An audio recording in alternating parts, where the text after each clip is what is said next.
The morning sun cast long shadows across the grounds of Windsor Castle as Captain James Morrison adjusted his red uniform for what he believed would be another ordinary day. He had served as a member of the Royal Guard for 15 years, watching over the royal family with unwavering dedication.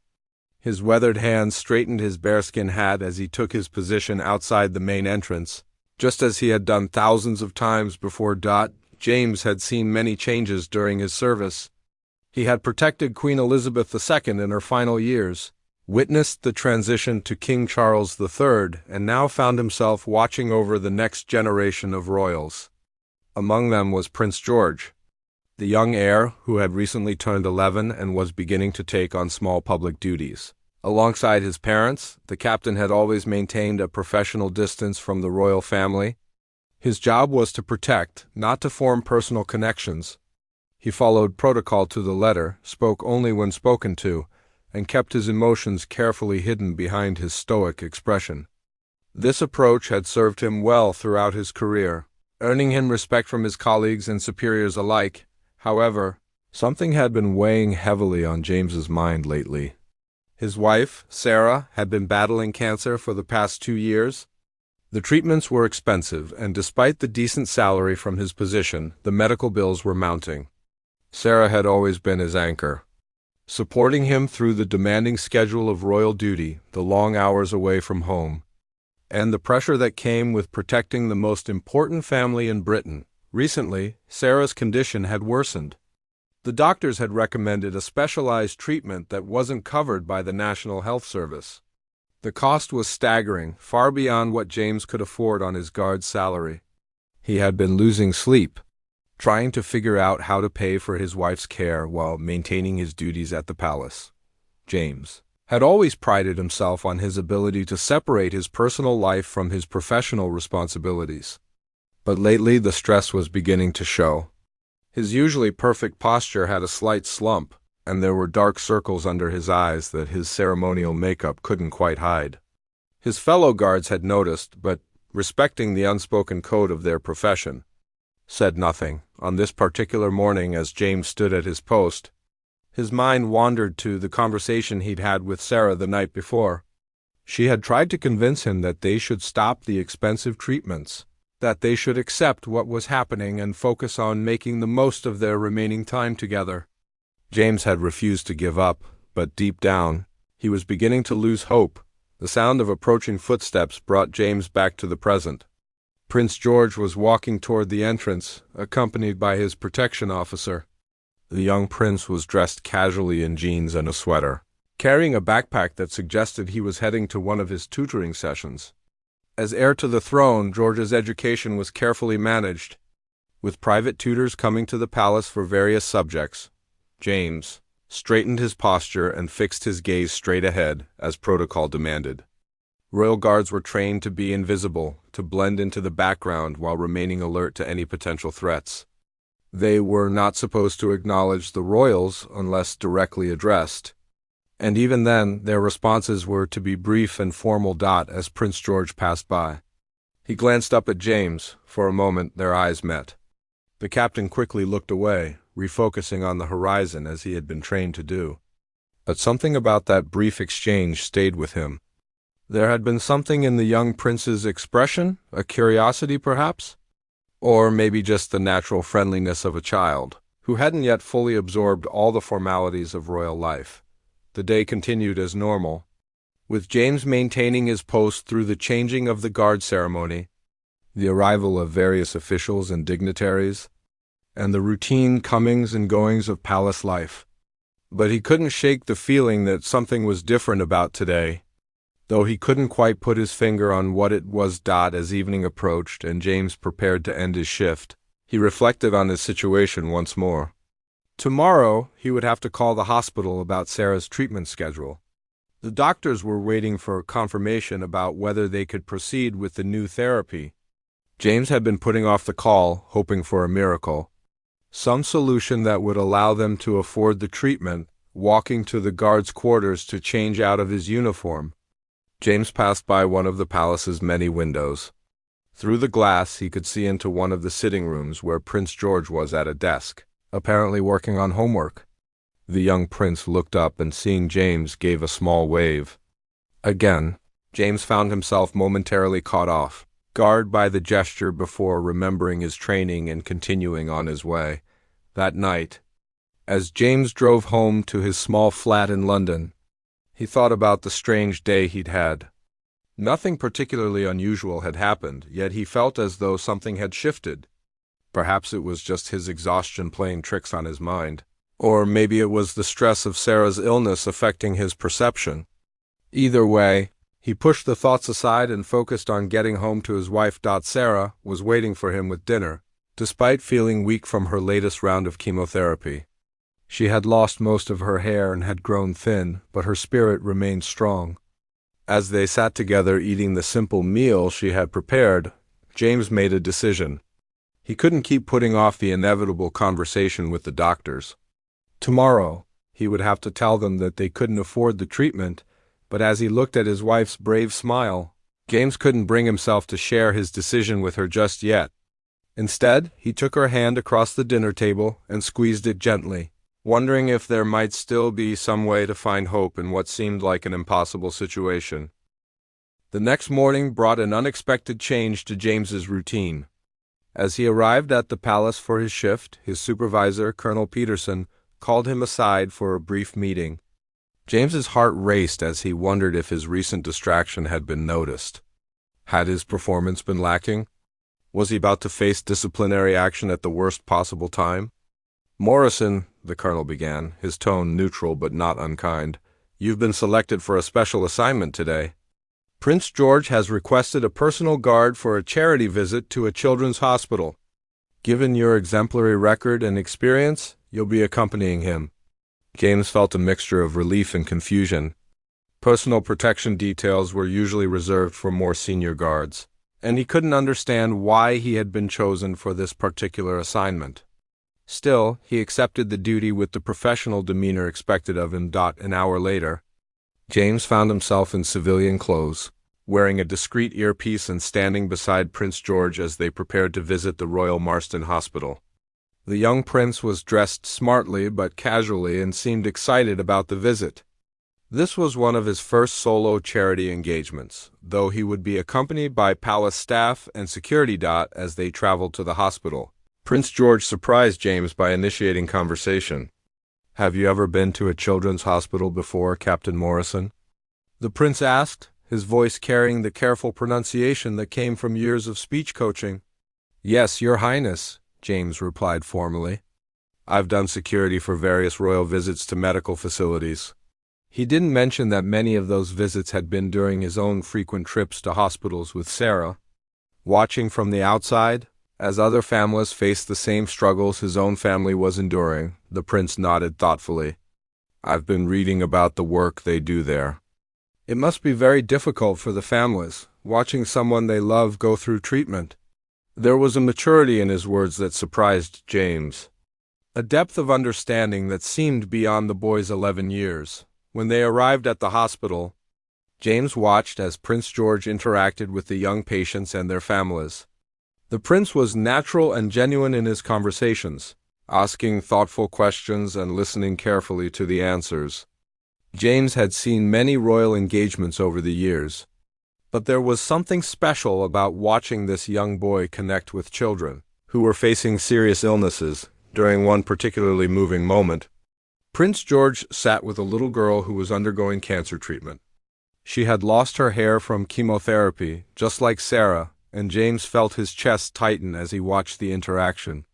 The prince listened as the girl's mother explained their situation, the financial strain of treatment, and the uncertainty they faced each day. "My mummy says that being brave doesn't mean not being scared," the little girl told Prince George. "It means doing the right thing even when you're scared." Prince George nodded seriously. "Your mummy sounds very wise, and you sound very brave." James found himself deeply moved by the conversation, thinking of his own wife's courage in facing her illness. As they continued through the hospital, he noticed Prince George asking detailed questions about the costs of treatment, the support available to families, and the challenges faced by those who couldn't afford private care. During a quiet moment between visits, Prince George turned to James. "Captain Morrison, may I ask you something personal?" The question caught James off guard, and he hesitated before nodding. "Do you have family who've been affected by illness?" The directness of the question surprised James. Royal guards were not typically asked about their personal lives, and protocol suggested he should deflect such inquiries. However, something in the young prince's earnest expression made him answer honestly. "My wife is currently receiving treatment for cancer." "Your Highness," James said quietly. His voice carefully controlled, Prince George's expression immediately became more serious. "I'm very sorry to hear that. Is she receiving good care?" James struggled with how much to reveal. "She's getting the best care we can manage, Your Highness." The prince seemed to pick up on the careful wording. "That must be very difficult for you both." There was genuine compassion in his voice, and James found himself surprised by the young royal's emotional intelligence. The rest of the hospital visit proceeded smoothly, but James noticed that Prince George seemed particularly thoughtful afterward. During the car ride back to the palace, the prince was quieter than usual, looking out the window with a contemplative expression. Back at the palace, James resumed his regular duties, standing guard at his usual post. The day had been emotionally challenging, bringing his own family struggles to the forefront of his mind while watching others face similar battles. The conversation with Prince George had been unexpected and touching, but James assumed it would be forgotten as quickly as most casual exchanges between royals and staff that evening. As James prepared to leave for home, he received an unexpected summons. Prince George's private secretary requested his presence in one of the palace's smaller sitting rooms. James couldn't imagine what this could be about, and a sense of unease settled in his stomach as he made his way through the familiar corridors. When he arrived, he found Prince George waiting for him, still dressed in his outfit from the hospital visit. The young prince stood as James entered, which was unusual protocol that made James even more uncomfortable. "Captain Morrison," Prince George began, his voice carrying a formality that seemed practiced but sincere, "I wanted to speak with you privately about our conversation today." James remained standing at attention, uncertain about what was coming next. "I've been thinking about what you shared with me about your wife's illness," the prince continued. "I know it's not my place to ask about your personal affairs, but I couldn't stop thinking about some of the families we met today, and about the challenges you might be facing." James felt his throat tighten. The last thing he wanted was pity from a member of the royal family, no matter how well-intentioned. "Your Highness, I appreciate your concern, but—" Prince George held up a hand gently. "Please, let me finish. I've been learning about the responsibilities that come with my position, about using privilege to help others when possible. I hope you won't be offended by what I'm about to ask." The young prince paused, seeming to gather his courage before continuing. "Is cost a factor in your wife's treatment options?" James felt his carefully maintained composure beginning to crack. The question was so direct, so cutting to the heart of his deepest worry, that he found himself struggling to respond with his usual professional detachment. He looked into the earnest eyes of this 11-year-old boy who would one day be king, and found himself unable to maintain his guard completely. "It is a consideration, Your Highness," James admitted quietly, his voice barely above a whisper. Prince George nodded slowly, as if James's admission confirmed what he had already suspected. The young royal walked to the window, looking out at the palace grounds before turning back to face the guard. There was a determination in his expression that reminded James of the boy's grandmother, the late Queen Elizabeth II, when she had made important decisions. "Captain Morrison, I want to tell you something that I learned today," Prince George began, his voice taking on a tone that seemed older than his years. "When we visited the hospital, I realized that people like you, who protect our family every day, often face challenges that we never see or think about. That doesn't seem right to me." James remained silent, unsure of where this conversation was heading and feeling increasingly uncomfortable with the personal nature of the discussion. In all his years of service, he had never found himself in such an unusual situation with a member of the royal family. "I've been thinking about something my father told me," Prince George continued. He said that with great privilege comes great responsibility and that we should always look for ways to help others when we can. I think this might be one of those times. The prince moved to a small desk in the corner of the room and picked up an envelope. James could see that it was made of heavy, cream-colored paper with the royal seal embossed on the back. Prince George held it carefully as if it contained something precious. "I want to help with your wife's medical expenses," Prince George said directly, extending the envelope toward James. "This isn't charity and it's not pity. It's simply one person helping another during a difficult time." James stared at the envelope, unable to move or speak. The offer was so unexpected, so generous, and so completely against everything he understood about the proper relationship between royal family members and their staff.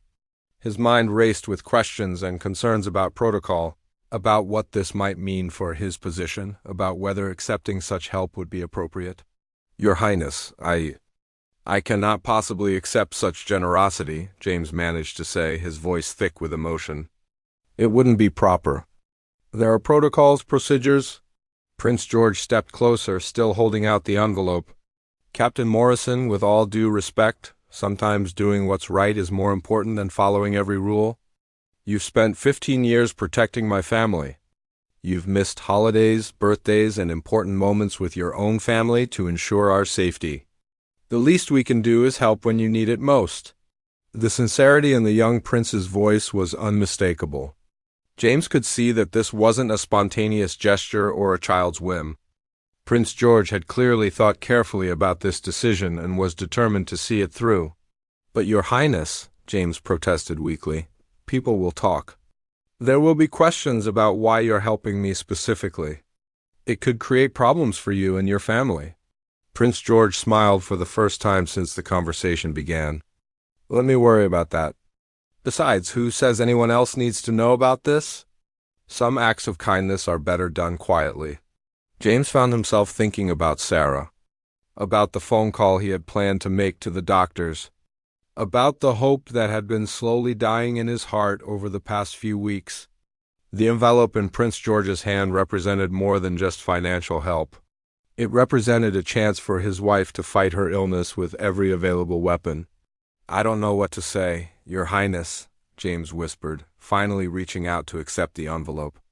His hands trembled slightly as he took it, the weight of the gesture far heavier than the paper itself. "You don't need to say anything right now," Prince George replied gently. "Just promise me that you'll use this to help your wife get the treatment she needs. And promise me that you won't let pride prevent you from accepting help when it's offered with genuine care." James nodded, unable to trust his voice to remain steady. He had faced many challenges in his years of service, had protected the royal family from various threats, and had always maintained his composure under pressure. But this simple act of kindness from an 11-year-old boy had completely overwhelmed his emotional defenses. "There is one condition," Prince George added, his tone becoming slightly more formal. "I want you to understand that this changes nothing about your position here. You're still the same excellent guard you've always been, and I expect you to continue treating me exactly as you always have when we're in public. This conversation and what it represents stays between us." "Of course, Your Highness," James managed to reply. "But how can I ever repay such kindness?" Prince George considered the question seriously. "Continue being the man of integrity that you've always been. Continue protecting my family with the same dedication you've shown for 15 years. And when you see someone else who needs help, and you're in a position to provide it, remember this moment." The conversation was interrupted by a gentle knock on the door. Prince George's tutor entered to remind him about his evening lessons. The young prince nodded to acknowledge the interruption before turning back to James. "I should let you get home to your wife," Prince George said. "Please give her my best wishes for her recovery." "And Captain Morrison?" James looked up expectantly. "I hope this helps bring you both some peace of mind." As James left the palace that evening, the envelope safely tucked in his jacket pocket, he felt as though he was walking through a dream. The events of the day had been so unexpected, so far outside his normal experience, that he could barely process what had happened. During the drive home, James's mind kept returning to the conversation with Prince George. The young royal had shown a maturity and compassion that was remarkable for someone his age. More than that, he had demonstrated a genuine understanding of the responsibilities that came with his privileged position. When James arrived home, he found Sarah waiting for him with tea, as she always did. She looked tired and pale, but her face lit up when she saw him. For a moment, James just stood in the doorway, looking at the woman who had been his partner through everything, the person who had supported him through his demanding career, and who was now fighting the battle of her life with such grace and courage. "You look different tonight," Sarah observed as James sat down beside her. "Something happened today, didn't it?" James pulled out the envelope and placed it gently on the table between them. "Something wonderful happened today," he said quietly. "Something that's going to change everything for us." Sarah stared at the envelope with confusion and curiosity. Her hands, which had grown thin from months of treatment, reached out tentatively to touch the royal seal. "James, what is this? Where did it come from?" James took his wife's hands in his, feeling how fragile they had become, and told her about his extraordinary day. He described the hospital visit, his conversation with Prince George, and the young royal's incredible act of kindness. As he spoke, Sarah's eyes filled with tears, not of sadness, but of overwhelming gratitude and disbelief. "Are you telling me that an 11-year-old prince noticed your pain and decided to help us?" Sarah asked, her voice barely above a whisper. "This can't be real, James. Things like this don't happen to people like us." Together, they opened the envelope with trembling hands. Inside was a certified bank draft for an amount that would cover not only Sarah's experimental treatment but also provide a cushion for any additional care she might need. Attached to the draft was a simple handwritten note on royal stationery, "For Mrs. Morrison, with hopes for a full recovery and gratitude for your husband's dedicated service. Prince George." Sarah began to cry, covering her face with her hands as the reality of what this meant sank in.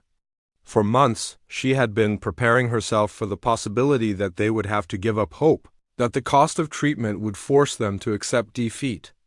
Now suddenly, a door had opened that she had thought was permanently closed.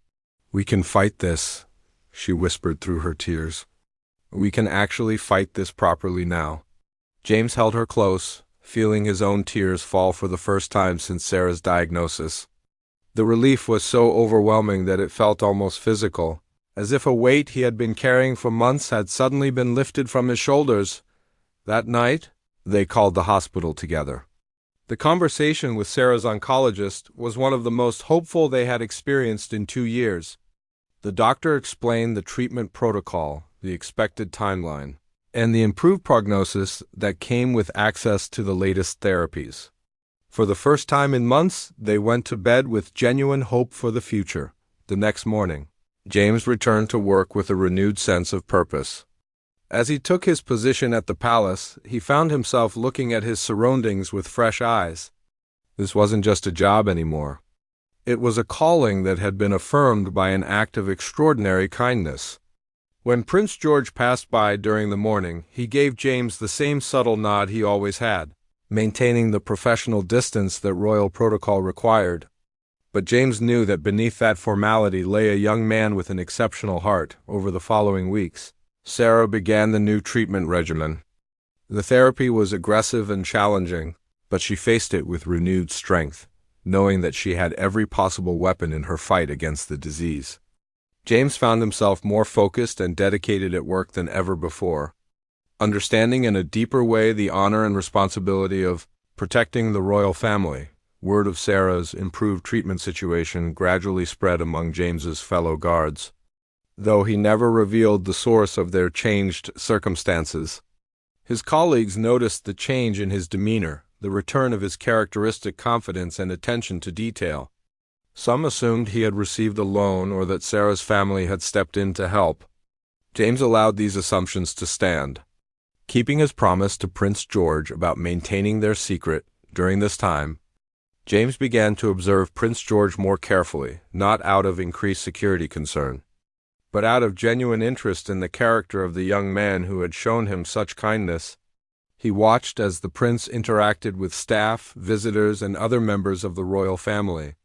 What he saw was consistent with what he had experienced personally, a young person who was developing a genuine understanding of service and compassion. One afternoon, while standing guard during a small reception at the palace, James overheard a conversation between Prince George and his father, King Charles III. They were discussing upcoming charitable engagements, and James was struck by the thoughtful questions. The young prince asked about the people they would be meeting and the challenges those people faced.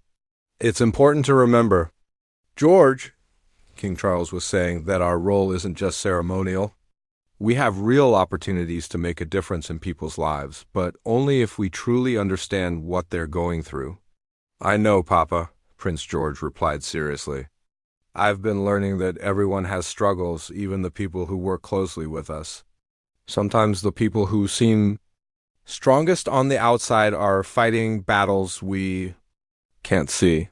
James felt a chill as he realized that Prince George might be referring to their conversation and his situation with Sarah. The discretion and maturity with which the young prince handled their secret impressed James even more than the initial act of generosity had done. As Sarah's treatment progressed, the results began to show promise. Her energy levels improved, and scans revealed that the cancer was responding well to the new therapy. Each positive report felt like a miracle to James and Sarah. Knowing that this progress was only possible because of Prince George's intervention during one of Sarah's better days, she insisted on writing a thank you letter to Prince George. She spent hours crafting the perfect words, trying to express gratitude for something that seemed beyond the scope of normal human kindness. When she showed the letter to James, he could see that she had poured her heart into every sentence. "Do you think it would be appropriate for me to give this to him?" Sarah asked. "I know there are protocols about contact with the royal family, but I feel like I need to thank him personally." James considered the question carefully. While it was true that unsolicited contact with royals was generally discouraged, this situation was far from normal. After some thought, he decided to ask Prince George directly whether he would be willing to receive a letter from Sarah. The opportunity arose during a quiet moment when Prince George was walking through one of the palace corridors. James approached him respectfully and explained Sarah's desire to express her gratitude in writing. "I would be honored to receive a letter from your wife," Prince George replied immediately. "Please tell her that her recovery is the only thanks I need. But I would very much like to hear from her." A few days later, James discreetly delivered Sarah's letter to Prince George's private secretary, who ensured it reached the young prince personally. That evening, James received word that Prince George would like to send a brief reply, which he did through the same discreet channels. Prince George's response was warm and encouraging, expressing his pleasure at hearing about Sarah's progress and his hope for her continued improvement. He also mentioned how much he had learned from their initial conversation and how it had helped him understand his responsibilities in a new way. The exchange of letters marked a turning point for James in how he viewed his role at the palace. He began to see his work not just as a job or even as a service to his country, but as part of a larger community of people who cared for and supported each other. The royal family, he realized, were not just figures to be protected, but real people with the capacity for genuine human connection and compassion.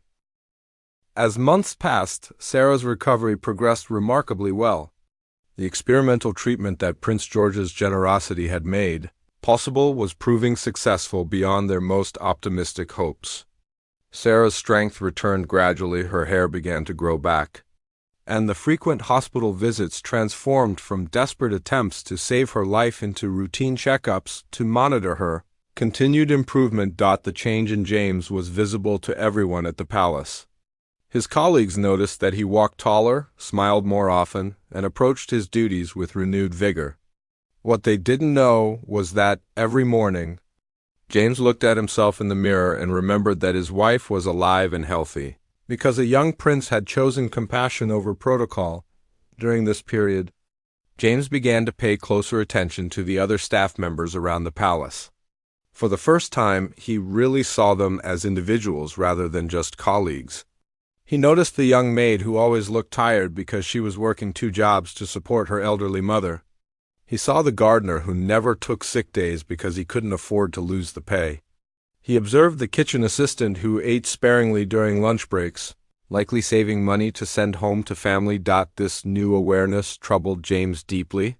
Here he was, working alongside people who might be facing challenges similar to what he and Sarah had endured. Yet the culture of the palace seemed to discourage personal connections or discussions of private difficulties. Everyone was expected to maintain professional facades while quietly struggling with their own problems. James found himself wondering if Prince George was aware of the struggles of other staff members, or if his own situation had been unique in some way that brought it to the young prince's attention. The question nagged at him, especially as he watched his colleagues navigate their daily routines while possibly hiding significant personal challenges. One evening, as James was preparing to leave the palace, he encountered Prince George in one of the smaller corridors. The prince was walking alone, which was unusual but not unprecedented for brief movements within the secure areas of the palace. When Prince George saw James, he paused and approached him with a friendly expression. "Captain Morrison," Prince George said quietly, "how is Mrs. Morrison feeling these days? I hope the treatment continues to go well." "She's doing wonderfully, Your Highness," James replied, unable to keep the happiness from his voice. "The doctors are very pleased with her progress. We cannot thank you enough for making her recovery possible." Prince George smiled genuinely. "I'm so glad to hear that. Your wife's improvement has meant a great deal to me as well. It's helped me understand something important about the responsibility that comes with my position." James was curious about what Prince George meant, but before he could formulate an appropriate response, the young prince continued speaking. "I've been thinking a lot about our conversation and about the hospital visit we took together. It made me realize that there might be other people around us who are facing difficulties that we don't know about." Prince George paused, looking thoughtful. "I've been wondering if there's a better way to be aware of and helpful to the people who work so hard to support our family." The conversation confirmed what James had been suspecting. Prince George's act of kindness toward him hadn't been an isolated impulse but part of a broader awakening to the responsibilities of leadership and privilege. James felt a surge of pride in the young man who would one day be king, seeing in him qualities that promised a reign marked by genuine care for all people, not just those in positions of power or prominence. "Your Highness," James said carefully, "if I may speak freely, I think your instincts are correct. Many of the people who work here are dedicated and hardworking, but like most working families, they face challenges that they're trained to keep private." Prince George nodded seriously. "I thought so. The question is, how does one go about learning of these challenges without making people uncomfortable or violating their privacy?" It was a sophisticated question that demonstrated Prince George's growing understanding of the complexities of leadership. James considered his response carefully, wanting to be helpful without overstepping his role. "In my experience, Your Highness, people appreciate being seen as whole human beings rather than just their job functions. Sometimes simply acknowledging that everyone has a life outside these walls can open doors to understanding without being intrusive." Over the following weeks, James began to notice subtle changes in how Prince George interacted with the palace staff. The young prince started taking more time during his movements through the palace to acknowledge the people he encountered. He would ask thoughtful questions about their work, remember details about their responsibilities, and show genuine interest in their perspectives. James watched with growing admiration as Prince George developed relationships with various staff members. The prince began learning names, remembering personal details that people mentioned in passing, and showing appreciation for work that often went unnoticed by others. It was clear that he was making a deliberate effort to see and value the people who made royal life possible. During one memorable incident, James witnessed Prince George's evolving leadership style firsthand. A young footman had been struggling with the demands of his position while also caring for his sick grandmother. The stress was showing in his work, and there had been discussions among supervisors about whether he was suited for palace employment, instead of allowing the situation to be handled through normal disciplinary channels. Prince George requested a private conversation with the young man. James wasn't privy to the details of their discussion, but he observed the outcome. The footman's performance improved dramatically, and his confidence returned. Later, James learned through discreet inquiries that arrangements had been made for additional support for the young man's grandmother.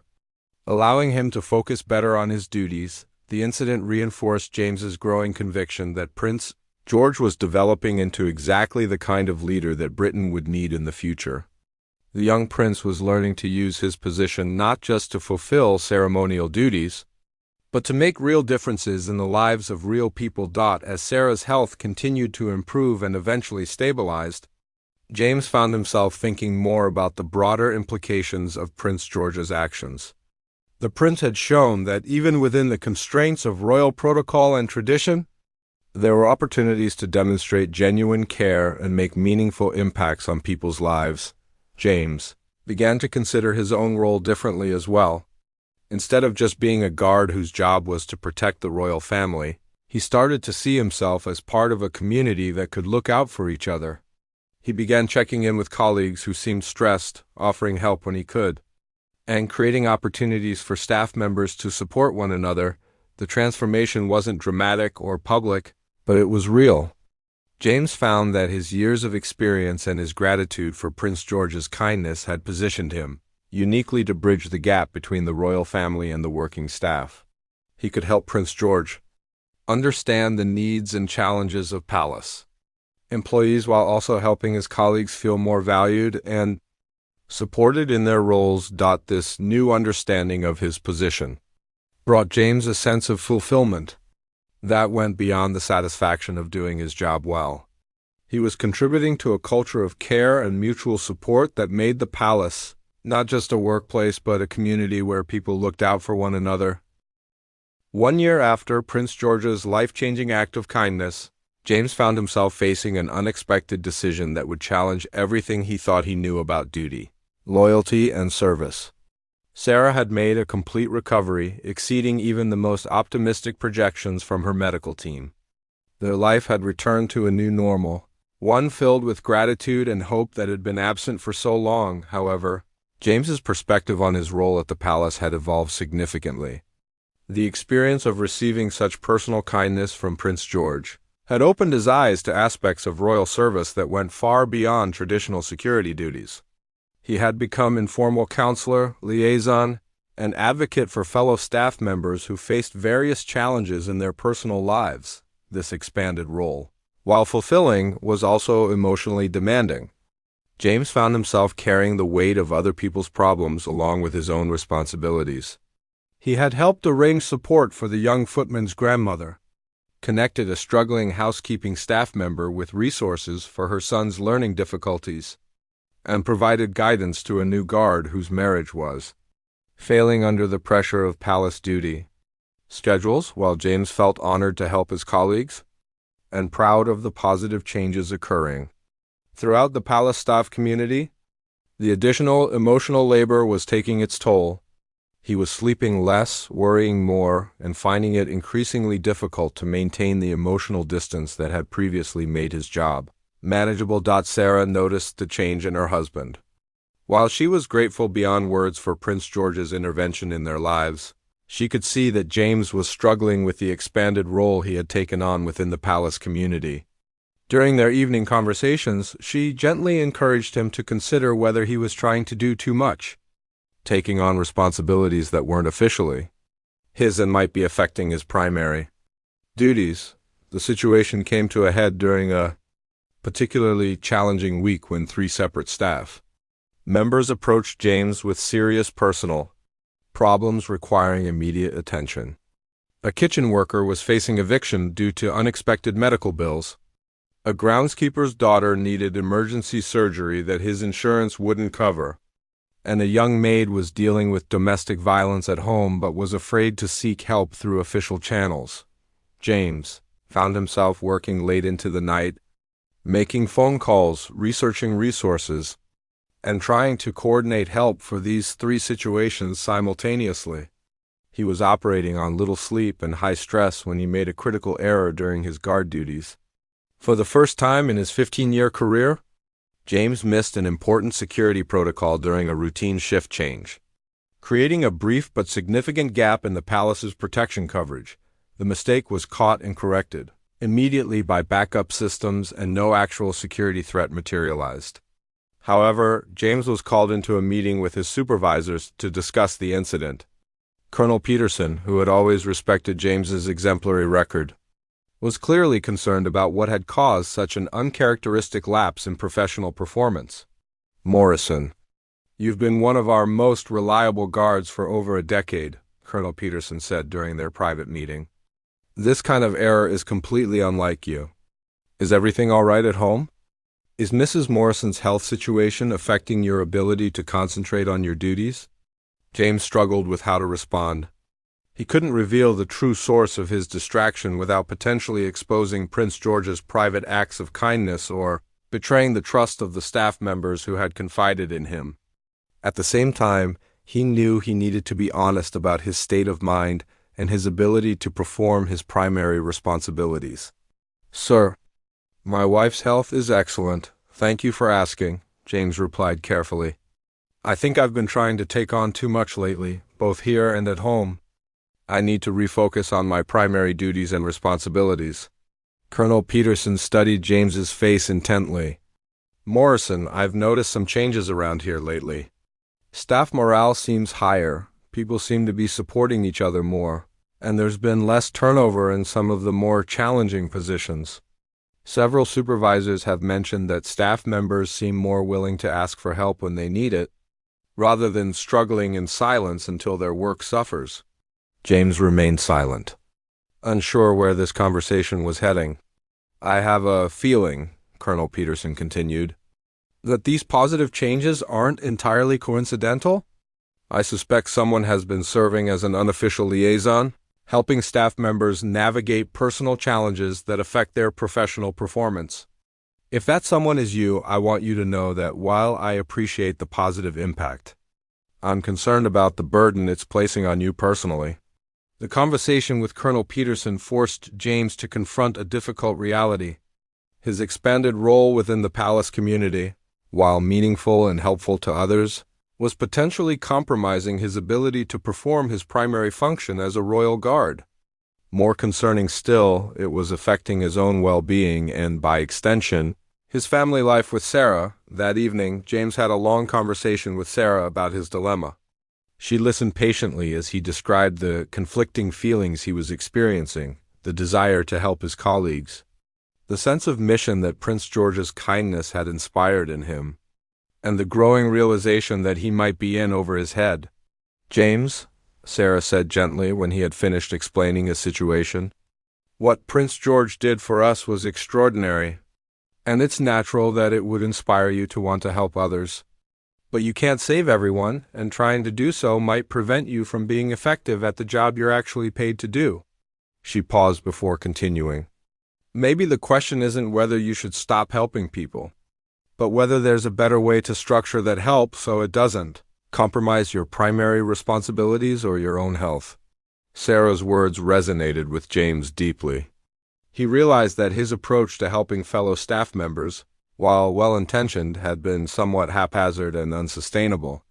He was essentially trying to be a one-man support system for an entire palace workforce, which was both unrealistic and potentially counterproductive. Over the next few days, James gave considerable thought to Sarah's suggestions and his conversation with Colonel Peterson. He began to consider whether there might be a more systematic and sustainable way to address the support needs of palace staff members. Instead of trying to handle every situation personally, perhaps he could help establish proper channels and resources that would provide ongoing support without requiring him to be the central figure in every solution. The more James thought about it, the more he realized that his current approach, while born from the best intentions, was ultimately unsustainable. He was burning himself out trying to be everything to everyone, and in doing so, he was potentially undermining both his primary job, performance, and his ability to provide meaningful help to the people who needed it most. It was during this period of reflection that James began to consider a possibility that he had never seriously contemplated before: whether his time as a royal guard should come to an end. The thought was both terrifying and liberating.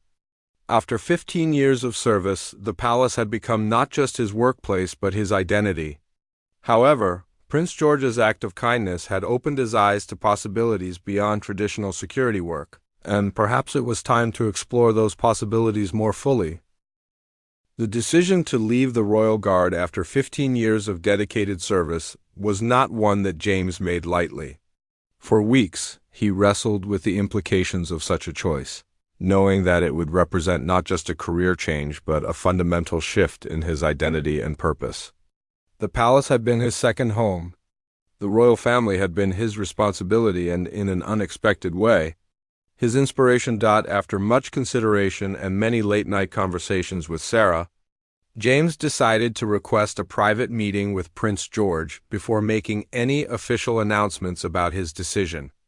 While protocol suggested that such matters should be handled through normal supervisory channels, the unique relationship that had developed between them seemed to warrant a more personal approach. The meeting was arranged discreetly through Prince George's private secretary, with the understanding that it was an informal conversation rather than an official palace function. When James entered the familiar sitting room where their first meaningful conversation had taken place over a year ago, he was struck by how much had changed for both of them since that pivotal moment. Prince George, now 12 years old, had grown noticeably taller and carried himself with increased confidence and maturity. The experiences of the past year, including his growing involvement in charitable work and his developing understanding of royal responsibilities, had clearly shaped him into an even more thoughtful and compassionate young man. "Captain Morrison," Prince George began, standing as James entered the room, "thank you for requesting this meeting. I hope Mrs. Morrison is continuing to do well." "She's doing wonderfully, Your Highness," James replied, his voice warm with gratitude that was still as fresh as it had been a year ago. "In fact, her complete recovery is part of what I wanted to discuss with you today." James had prepared carefully for this conversation, knowing that he needed to express several complex ideas clearly and respectfully. He began by recounting the profound impact that Prince George's kindness had had not just on his and Sarah's lives, but on his understanding of service, leadership, and human compassion. "Your generosity saved my wife's life," James said simply. "But it also opened my eyes to possibilities I had never considered before. Watching how you've grown into your role this past year, seeing how you've developed relationships with the palace staff, and observing your approach to leadership has been truly inspiring." Prince George listened intently, his expression serious and attentive. James could see that the young prince understood this conversation was heading somewhere significant. "However," James continued, "I've realized that my efforts to follow your example may have put me in a position where I can't effectively serve you and your family in the capacity for which I was trained. I've been trying to be too many things to too many people, and I'm concerned that it's compromising my ability to do my primary job well." James went on to explain his recent performance concerns, his conversation with Colonel Peterson, and his growing realization that he might be able to serve the royal family and the broader community more effectively in a different capacity. "I've been thinking about leaving the Royal Guard," James said, his voice steady despite the magnitude of what he was saying. "Not because I'm ungrateful or because I no longer want to serve, but because I think there might be a way for me to continue serving that would be more sustainable and potentially more helpful to more people." Prince George was quiet for a long moment, processing what James had shared. When he finally spoke, his response demonstrated the wisdom and maturity that continued to impress everyone who worked with him. "Captain Morrison, first I want to say that your service to our family has been exemplary, and any decision you make about your future will be made with our complete understanding and support. But I'm curious about something. When you say you're thinking about leaving the Guard, do you have something specific in mind for what you'd like to do instead?" James felt a rush of gratitude for Prince George's supportive response. "I've been thinking about working in support services for military veterans and their families, Your Highness." My experience with Sarah's medical situation, combined with what I've learned about helping people navigate complex systems and find resources, has made me realize that there's a significant need for people who can help veterans and their families access the care and support they've earned. The idea had been developing in James's mind for weeks. His own experience with the healthcare system, the financial pressures of medical treatment, and the emotional challenges of supporting a seriously ill loved one had given him insights into struggles that many military families faced. His years of service, his security clearance, and his understanding of military culture would make him well suited for such work. Prince George's face lit up with genuine enthusiasm. That sounds like exactly the kind of work that would make a real difference in people's lives. Have you researched organizations that do this kind of support work? James nodded, explaining that he had begun preliminary research into veteran support organizations and had identified several that aligned with his interests and values. He had also started exploring educational opportunities that would give him additional training in counseling, social services, and veteran affairs. "I think this could be a wonderful new chapter for you," Prince George said warmly. "And I hope you know that leaving the Guard doesn't mean leaving our family entirely. There are many ways to serve, and continuing to serve veterans and their families would be a form of service that I think would make us all proud." The conversation continued for nearly an hour, with Prince George asking thoughtful questions about James's plans and offering encouragement for his new direction. As they talked, James felt a sense of peace settling over him about his decision. This wasn't an ending but a transformation. Inspired by the very kindness that had saved his wife's life, 3 months later, James Morrison officially retired from the Royal Guard in a small ceremony attended by his colleagues and supervisors. Colonel Peterson spoke warmly about James's exemplary service record, his dedication to the royal family, and his positive influence on palace culture. While the specific details of Prince George's role in James's life remained private, there was a general sense among the attendees that James was leaving to pursue meaningful work that would benefit many people. Prince George attended the ceremony, which was somewhat unusual for such events but was explained as recognition of James's particularly long and distinguished service. During the brief reception that followed, Prince George approached James and Sarah, who had been invited to attend the ceremony. "Captain Morrison," Prince George said formally, before dropping his voice to speak more personally, "I want you to know how much I've learned from watching your integrity and dedication over the years. I hope your new work brings you great satisfaction, and I hope you'll keep in touch about how you're doing." Turning to Sarah, Prince George continued, "Mrs. Morrison, I'm so pleased to see you looking so well. I hope you know how proud we all are of your strength and recovery." Sarah, meeting Prince George for the first time in person, was visibly moved by his warmth and sincerity. "Your Highness, there are no words adequate to express our gratitude for your kindness. My husband and I will carry the memory of your generosity with us always." 6 months after leaving the Royal Guard, James had settled into his new role with a veteran support organization in London. His work involved helping former military personnel and their families navigate the complex systems of medical care, disability benefits, housing assistance, and employment services. It was challenging work, but James found it deeply fulfilling to use his experience and skills to help people who had served their country. Sarah had also become involved in cancer support services, using her experience as a patient and survivor to help other families facing similar challenges. Together they had found a new sense of purpose that was directly connected to the kindness they had received from Prince George, the subtle yet meaningful act of compassion from a young prince had rippled outward in ways that none of them could have anticipated. James's decision to leave the Royal Guard had been difficult, but it had led him to work that felt more aligned with his values and more directly helpful to people in need. Prince George had learned important lessons about leadership, responsibility, and the impact that individual acts of kindness could have on entire communities. As James reflected on the journey from that first hospital visit to his new career helping veterans, He realized that Prince George's gift had been far more than financial assistance. It had been an example of how privilege could be used responsibly, how leadership could be exercised with compassion, and how a single act of kindness could inspire a lifetime of service to others. The Royal Guard had gained a new member to replace James. But the palace community had retained the culture of mutual support and care that had developed during James's final year of service.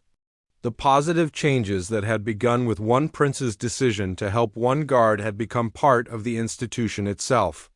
Ensuring that future staff members would benefit from the precedent of compassion that had been established, James Morrison had stepped down from his position as a royal guard, but he had stepped up into a role